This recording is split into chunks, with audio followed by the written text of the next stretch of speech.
नमस्कार, मैं हूँ आलोक मेहता। HSI में आपका स्वागत है। हमारा अनुरोध है कि आप HSI देखें, लाइक करें, सब्सक्राइब करें, मित्रों को, ग्रुप्स को फॉरवर्ड करें और उनसे भी आग्रह करें कि वे भी सब्सक्राइब करें ताकि अधिकाधिक दर्शकों तक नियमित रूप से हमारा वीडियो पहुँचे, हमारी बातें पहुँचे। कई नई बातें, कुछ पुरानी बातें, कुछ तथ्यात्मक, कुछ राष्ट्रीय, कुछ अंतर्राष्ट्रीय, कुछ सामाजिक, सांस्कृतिक, एक अलग तरह का एक संवाद भी है। और आपके विचार, नए, चाहे हमें नए दर्शक हों, नए चाहने वाले हों, न चाहने वाले हों, सहमत हों, असहमत हों, उन सब का विचारों का मैं हमेशा स्वागत करता हूं। यही लोकतंत्र में हमारी सबसे बड़ी शक्ति है और यही अभिव्यक्ति की स्वतंत्रता का सही उपयोग है कि हम दूसरों को भी सुने। और इस दृष्टि से भारत के लोकतंत्र की जयकार, आप देखिए, चाहे वो नाटक के रूप में कहना चाहिए कि प्रतीकात्मक लोग, नाटक तो हम नहीं कह सकते चूंकि एक बड़ा देश का राष्ट्रपति ही यदि किसी दूर दराज से यदि एकदम जिंदाबाद कर रहा हो तो आप उसे ये तो कहेंगे कि भारत की कूटनीति और अंतर्राष्ट्रीय राजनीति की कूटनीति में भारत की जय जयकार हो गई। इसलिए कि वैसे तो एक दिन पुरानी बात हो गई, लेकिन आज इसके लिए इसे अवसर है कि यह बात डोनाल्ड राष्ट्रपति, जिनको कई लोग राष्ट्रपति के रूप में सबसे विवादास्पद राष्ट्रपति मानते हैं, तुगलकी भी कह देते हैं, लेकिन है तो अमेरिका जो सबसे संपन्न शक्तिशाली देशों में से है। अब जब वो फ़ोन करके कह रहे हैं भारत 100% हम पर भरोसा करें, प्रधानमंत्री नरेंद्र मोदी मेरे बहुत अच्छे दोस्त हैं, मैं उनको बहुत पसंद करता हूँ, मैं बहुत चाहता हूँ, ये वो भी सभा में अपने ही उनकी अपनी आज़ादी के दिन के अवसर पर वो भारत में अमेरिका के राजदूत की उपस्थिति में, और जिस समय अमेरिका का विदेश मंत्री भी भारत में हो, ऐसे समय में वहाँ से फ़ोन करके उस समारोह में, जो एक बड़ा समारोह दिल्ली में आयोजित किया गया उनके दूतावास का, उसमें उन्होंने कहा। और किस समय कहा समझिए आप, 24 घंटे पहले, जब भारत के प्रधानमंत्री नरेंद्र मोदी 12 वर्ष बड़ी सफलता के साथ विजय पताका फहराते हुए, अश्वमेध यज्ञ जिसको कहते थे ना, करने के बाद जैसे होता है कि जीतते हुए एक कोने से दूसरे कोने तक विजय पताका फहराते हुए, बंगाल में कम्युनिस्टों के पतन की कहानी तो हमने पहले बताई थी, लेकिन इस बार कांग्रेस कम्युनिस्ट दोनों से हटकर के श्यामा प्रसाद मुखर्जी के सपनों को साकार किसने किया? इस 12 साल पूरे होने के कुछ समय पहले, एक ही महीना नहीं हुआ है अभी पूरा, ऐसी स्थिति में एक नया क्रांतिकारी असम, नॉर्थ ईस्ट, ये सब इतने ज़्यादा नक्सल से लेकर के, बांग्लादेशी घुसपैठियों से लेकर के, और यदि 83 वगैरह की बात करें इंदिरा गांधी युग की, तो कितनी नशंस लाशें सड़कों पर पड़ी होती थी। असम गण परिषद छात्रों के जब आंदोलन हुए तो वो एक अलग तरह का मूवमेंट था असम छात्रों का। आज उस असम में भारतीय जनता पार्टी, प्रधानमंत्री नरेंद्र मोदी और हिमंता बिस्वा शर्मा कि उसमें, यदि नॉर्थ ईस्ट में अरुणाचल प्रदेश में भारतीय जनता पार्टी और दिल्ली की सरकार, मतलब एक कोने से दूसरा, गोवा पश्चिम में, महाराष्ट्र, राजस्थान, मध्य प्रदेश, उत्तर प्रदेश, आप गिनते चले जाइए 18 से। और उसके बाद दिल्ली राजधानी में तो है ही। राजनीतिक सफलता से बड़ी बात मैं इसलिए कह रहा हूँ कि भारत सारे कठिनाइयों के बाद भी गंभीर आतंकवाद से निपटने में यदि सबसे बड़ी सफलता भारत में चलिए 75 वर्ष में तो कुछ दूसरी बातें हैं, लेकिन तत्कालिक पिछले 30-35 वर्षों से जो सबसे दुनिया के लिए संकट जिसने बनाया आतंकवाद, जिस आतंकवाद ने अमेरिका के 9/11 कर दिया, जिसने मुंबई में 26/11 कर दिया, आज उस आतंक का मुंह बंद तोड़ जवाब दे करके जम्मू कश्मीर में 370, जो आज़ादी के बाद का सबसे बड़ा, मैं उसको ऐतिहासिक, विश्व के इतिहास में मानता हूँ। बर्लिन का एकीकरण फिर भी आसान था देश, लेकिन भारत के अपने संविधान में लोकतांत्रिक ढंग से बगैर किसी के कुछ किए और बाकायदा 370, जो बिल्कुल उसका एक अलग, उसका एक अपना विशेष दर्जा जिस तरह से मिला हुआ था, हालांकि प्रधानमंत्री वहाँ का वजीर आजम हो, वहाँ का अलग झंडा अलग हो, कश्मीर का, उस सब से मुक्ति दिलाने का जो ऐतिहासिक काम इन 12 वर्षों में किया, ये इसीलिए मैं कह रहा हूँ कश्मीर से असम, ठीक है आप ये कह सकते हैं कि भाई पश्चिम है, पूरब है, उत्तर तो है ही आपका, फिर दक्षिण, तो दक्षिण में क्या कम जय जयकार है। आंध्र प्रदेश देखिए, हैदराबाद, तेलंगाना बन गया है, लेकिन आफ्टर ऑल तेलंगाना में भी जो जिस तरह से स्वीकार्यता है प्रधानमंत्री नरेंद्र मोदी की, लेकिन आंध्रा में तो गठबंधन जो खुद चंद्रबाबू नायडू जो प्रधानमंत्री के दावेदार थे वो इतनी तारीफ करते हैं, जो कई बार भारतीय जनता पार्टी के मुख्यमंत्रियों से उस तरह की, चूँकि वो इतने अनुभवी है और उन तरह की टेक्नोलॉजी से लेकर के और राजनीति की बात करते हैं, वो एनडीए के साथ जुड़ करके प्रधानमंत्री नरेंद्र मोदी के इस 12 वर्ष के कार्यकाल की सफलताओं की वजह से नतमस्तक, मतलब एक तरह से झुकते हुए देखते। उनका बेटा तो केंद्रीय मंत्रिमंडल में है, ये अलग बात है, वो भी सिविल एविएशन आगे तरक्की के लिहाज से। इस दृष्टि से मेरा ऐसा मानना है कि ये 12 वर्ष, अब आप ये कह सकते हैं कि मैंने तो उसको इसीलिए 25 वर्ष अभी कुछ ही हफ्ते पहले कहना चाहिए थी, महीने आप तो कहते हैं, तो उसको हफ्ते में बदल सकते हैं आप,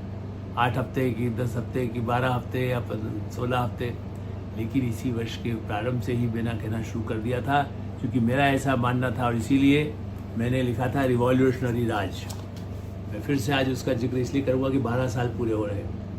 देखिए 12 साल रिवॉल्यूशनरी राज, नरेंद्र मोदी 25 ईयर्स। तो ये भी याद करिए कि 2001 7 अक्टूबर, याद है मुझे, अक्टूबर का महीना तो आपको हमको याद ही होगा, गांधी जी का जन्म, शास्त्री जी का जन्म,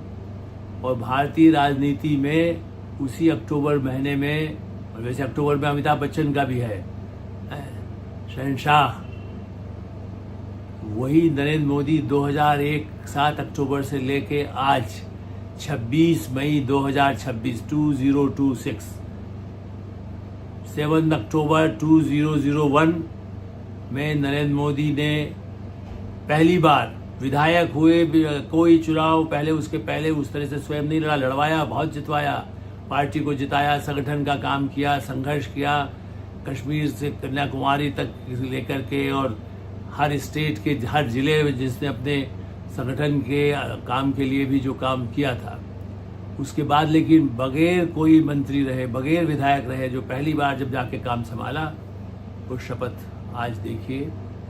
वो अब अक्टूबर में आप कहिए कि तब गुजरात के हिसाब से होंगे, लेकिन उसके बाद से सत्ता की कुर्सी तो उनकी नहीं कभी गई, इसलिए मैं तो उसीलिए उसको 25 वर्ष कहता हूँ। 12 वर्ष कहिए, लेकिन गुजरात की उपलब्धियां कम नहीं है, वहाँ शांति है। उसके बाद बताइए 2002 के बाद जो पहले से कहीं वहाँ होता रहा था, उससे बड़े बड़े विभीषिका नरसंहार हुए हैं वहाँ से 70s में। मैं आज उस बारे में अच्छे शुभ दिन वो बात नहीं कहना चाहता। गंगा दशहरे का दिन है, पवित्र दिन माना जाता है। गंगा ने बुलाया है, यही कह करके वाराणसी चुनाव लड़ा। मोरारजी भाई नहीं लड़ सके थे, कोई और नहीं लड़ सका था, जिससे आप कह सकते हैं कि मूलतः गुजरात के होते हुए वाराणसी में आकर के और एक साथ 73 सीट वाले, कोई पार्टी नहीं सोचती थी। भारतीय जनता पार्टी में 55 का रिकॉर्ड सोचा गया था। खुद अमित शाह जी जो उस पूरे कमान संभाले हुए थे तब भी चुनाव की, वो भी 50-60 के से अधिक समझते थे कि 73 खाली यूपी में, इसलिए कि नरेंद्र मोदी ने वाराणसी में जाकर उन्होंने किस से पहले वो, जबकि वो संगठन में रहते हुए, जब नानाजी देशमुख के परिवार में कभी वाराणसी के भी गलियों में काफ़ी घूम चुके थे, रह चुके थे, मैंने जब बहुत कभी सोचा भी नहीं होगा कि कभी वहाँ से चुनाव लड़ेंगे, क्योंकि उन्होंने कभी सत्ता के लिए राजनीति की, ऐसा मुझे नहीं लगता। मैं भी उनको कम से कम 50 वर्ष से फॉलो कर रहा हूँ। 75 के बाद से वजह से वो रहे, लेकिन मैं भी गुजरात में रहा था, तो उनकी गतिविधियों का अंदाज, आंदोलन में उनकी जो भूमिका, थाली बजाने वाला जो शुरू किया था, जो बाद में कोविड पीरियड में भी काम आया। आज भी एक आह्वान लगाने पर लोग मानने लगते हैं। लोगों ने अपनी गैस त्याग दी। आज देखिए इस 12 वर्ष में, जैसा मैंने कहा, अयोध्या का भव्य मंदिर, जिस मंदिर की रथ यात्रा, अडवाणी जी की रथ यात्रा का जिन्होंने, जैसे कहते हैं नायक, ठीक है, महानायक आप कहेंगे, अडवाणी जी उसके प्रमुख थे, लेकिन पूरे उसका जो सेनापति यदि आप कहें तो वो नरेंद्र मोदी थे उसके लिए। और इसीलिए बाद में डॉक्टर मुरली मनोहर जोशी जो खुद भी प्रधानमंत्री पद के दावेदार थे, अडवाणी जी तो थे ही, लेकिन उन्होंने भी अपनी भारत एकता यात्रा के लिए चुना कि भाई ये बहुत अच्छा करते हैं, इसलिए नरेंद्र मोदी गए। और नरेंद्र मोदी ने जाके फिर इसीलिए श्रीनगर में उस समय में जब कोई जा नहीं सकता था, वहां जाकर के जितनी रोक होने के बाद भी जाकर के तिरंगा झंडा श्रीनगर में लाल चौक पर लगा दिया था। गिरफ्तारी हो जो हो, जहां श्यामा प्रसाद मुखर्जी शहीद हुए और बाद में वहीं 1970 को सत्ता में आने के बाद खत्म कर दिया। तो इसलिए 12 वर्ष को आप कब मत मांगे। और इसलिए इसको तारीफ नहीं कर रहा हूं मैं, इतिहास में इसलिए मैं वीडियो बना रहा हूं कि इसको दर्ज रहे कि 26 मई को भी वीडियो पर इसकी चर्चा की गई है। कोई यूट्यूब निकाल के आज से 20 साल बाद भी देखे तो कहे कि हाँ 26 मई ऐतिहासिक दिन ये था कि जब 25 साल सत्ता में एक ऐसे प्रधानमंत्री का, जहां राष्ट्रपति व्लादिमीर पुतिन, जहां एक सत्ता सरकार है, जहां शी जिनपिंग चीन, ठीक है, अमेरिका में तो 4 साल में बदलते हैं, 2 से 8 टर्म से ज्यादा होता नहीं, 2 टर्म से ज्यादा, एक टर्म हार जाए तब भी दूसरे टर्म में फिर आ सकता है, 2 टर्म ज्यादा नहीं होता। ब्रिटेन में भी केवल मार्गरेट थैचर लगातार 17 साल रही, लेकिन मुख्यमंत्री भी सत्ता से भले वो पद कोई छोटा नहीं होता है, वही इसका जैसे कहते हैं आप बन करके ही तो सारा अनुभव होता है हर मंत्रालय का, हर विभाग का। आप कोई भी एक्सपेरिमेंट करते हैं तो परमाणु बम बना करके सीधा ही बम बना कर विस्फोट करके थोड़ी गिरा देते हैं। जो प्रयोग होता है तो वो इस तरह से देखा जाए तो विकास का जो रथ शुरू किया गया 2001, आज 26 मई 12 साल पूरा होने पर एक ऐसी डिजिटल क्रांति जो कभी हमने सपने में नहीं सोची। मैं जर्मनी में रहा हूँ, मैं दुनिया में घूमा हूँ, Japan, America, Africa, Latin America, खाड़ी के देश, अफ्रीका तो कई बार, रूस, चीन, लेकिन इस तरह की डिजिटल क्रांति, इस तरह के भारत 140 करोड़ के देश में महिला हमने बाद में सीखा। आदिवासी महिला बस्तर की वो उस पर पेमेंट ले रही है, वो ई रिक्शा चला रही। वो आदिवासी महिलाओं का मेला दिल्ली में लगा, हम देखने गए तो भाई क्या वो अपने आप, इसको कहते हैं लखपति दीदी की पूरा का पूरा बाजार, मतलब पूरा जिसको कह सकते हैं कि मेला ही उनके लिए, लखपति दीदियों का, जो डिजिटल से काम कर रही हैं। कोई तमिलनाडु की है, कोई आंध्रा की है, कोई तेलंगाना की है, कोई नॉर्थ ईस्ट की है, कोई हिमाचल की है, कोई कश्मीर की है, और उत्तर भारत, बिहार के, जहाँ शिक्षा का बहुत, लड़कियों की शिक्षा डिजिटल क्रांति के साथ। तो सबसे पहले क्या, स्वच्छता अभियान, योग आ रहा है जून में, वही योग अंतर्राष्ट्रीय स्तर पर यूनाइटेड नेशंस, न्यूयॉर्क की सड़क से लेके और लंदन से लेकर के और अमेरिका, रूस और चीन और हर जगह योग का जो हुआ अंतर्राष्ट्रीय मान्यता दिला दिया। स्वच्छता, और इसके बाद सबसे बड़ा, सबके लिए अपना खाता खोल दीजिए। करोड़ों चकित है, अमेरिका, जर्मनी के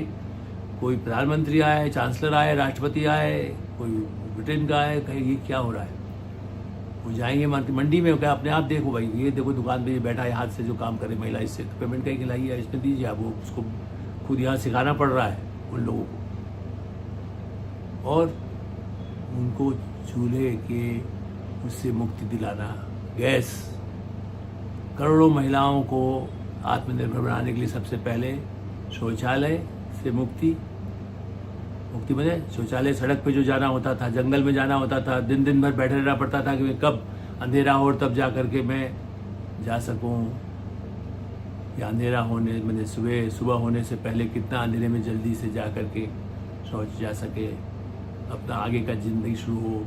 लाइफ, उसके बाद कई बीमारियां होने होती थी, उस सबसे मुक्ति दिलाने का जो अभियान चलाया गया।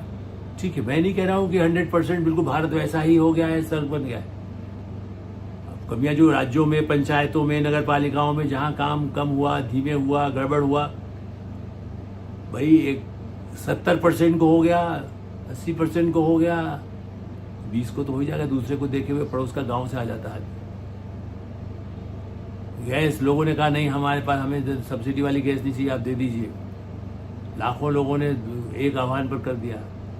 कोविड से लड़ाई में अमेरिका और ब्रिटेन में लाशें ट्रकों में भरने के लिए जगह नहीं थी, भारत में ऐसे सबको जागरूकता बना करके समय रहते कितनी ही कुछ भी कठिनाई आई, सबसे कम मृत्यु का दर उसमें रहा। टीका भारत का बना हुआ टीका भी लगाया, दुनिया को दिया, उसके बाद दूसरे का टीका भी उपयोग किया। देखिए आयुष्मान भारत विश्व में राष्ट्रपति ओबामा केयर जो उन्होंने योजना बनाई थी लोगों के स्वास्थ्य के लिए बीमा की दृष्टि से, वो फेल हो गई, वो नहीं हो पाया। अभी भी उसका इतनी किस्त है, इस बार और बढ़ा दिया गया, 27% दीजिए, 18%। यहाँ बिना कुछ दिए गरीब से गरीब वो आयुष्मान भारत के 5 लाख का बीमा, जाए अस्पताल में 5 स्टार अपोलो में जाए, चाहे फोर्टिस में जाए, चाहे जो आधुनिकतम इलाज के लिए जा सकता है, 5 लाख का इलाज, उसको कोई पैसा नहीं देना है। झुग्गी में रहने वाला 5 लाख का इलाज करा रहा बिना उसके।